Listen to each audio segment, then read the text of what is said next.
Hello viewers, back to my channel নটি বয় গুলশান। আজ আমি চলে এসেছি আম্বেদকর মেমোরিয়াল। এটা আমি রাস্তার দিকে গেছি, পাশে যেটা দেখতে পাচ্ছ এটা হচ্ছে ডাক্তার বি.আর. আম্বেদকর মেমোরিয়াল। এখানে আমি মোনাকে স্কুলে ছাড়তে এসেছিলাম, তো একটু টাইম ছিল, সবাই বললো, তাই ফাঁকে একটু ঘুরে নিলাম। এটা হচ্ছে আম্বেদকর মেমোরিয়ালের গেট, আলিপুর রোড 26। এটা প্রবেশ পথ। এরপরে আমি ভিতরে যাব, কিন্তু প্রথমে আমি মনে করেছিলাম ভিতরে ক্যামেরা অ্যালাউ নাই।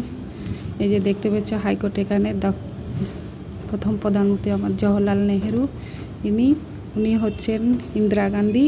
আর এই যে পাশে দেখতে পাচ্ছেন এটা ভাষণ দিচ্ছেন ডক্টর বি.আর. আম্বেদকর, যিনি আমাদের ভারতের সংবিধানের প্রতিষ্ঠাতা। এটাকে দেখে প্রথমে আমি ভয় পেয়ে গেছিলাম যে কথা কেন বলছে।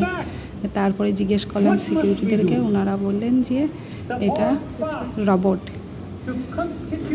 ভাষণ দিচ্ছেন ইংরেজিতে, শুনে খুব ভালো লাগলো। ইনি হচ্ছেন আমাদের সংবিধানের প্রতিষ্ঠাতা ডক্টর বি.আর. আম্বেদকর। সই করছেন ডক্টর জওহরলাল নেহেরু, পাশে আছেন শ্রীমতী ইন্দিরা গান্ধী। এটা হচ্ছে আমাদের যে ভারতের সংবিধান। এই ঘরটা তোমরা দেখতে পাচ্ছ, এটা হচ্ছে ডক্টর বি.আর. আম্বেদকরের পড়ার ঘর। উনি বসে বসে পড়ছেন, চেয়ার টেবিল, এটা হচ্ছে ওনার চেয়ার বসার বৈঠক ঘর।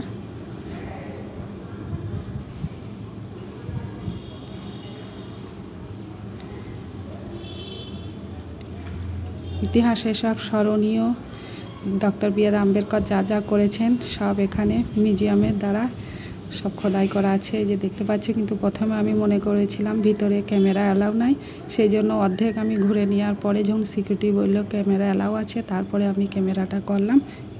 এরপর আমি ঘুরে, এটা হচ্ছে বাহির পথ, দেখতে পাচ্ছি এটা বাহির পথ। কিন্তু আবার দ্বিতীয়বার যখন সময় পাবো মোনাকে নিয়ে যাব, পুরো মিউজিয়ামটা আমি তোমাদের সঙ্গে শেয়ার করব। কিন্তু আমি ভয়ে ভয়ে ভিডিওটা করেছিলাম ক্যামেরা অ্যালাউ নাই ভেবে, তাই পুরোটা আমি করতে পারিনি। দ্বিতীয়বার যখন যাব মোনাকে নিয়ে, পুরোটাই তোমাদের সঙ্গে শেয়ার করবো। এটা বাহির পথ, নিচে এই যে দেখতে পাচ্ছ এটা হচ্ছে ক্যান্টিন।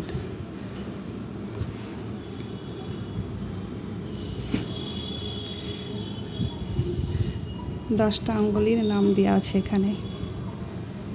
এরপর ঘুরে নিয়ে এবার আমি বাড়ি আসছি বাসে করে, যে বাসে বসে আছি এটা রাস্তা।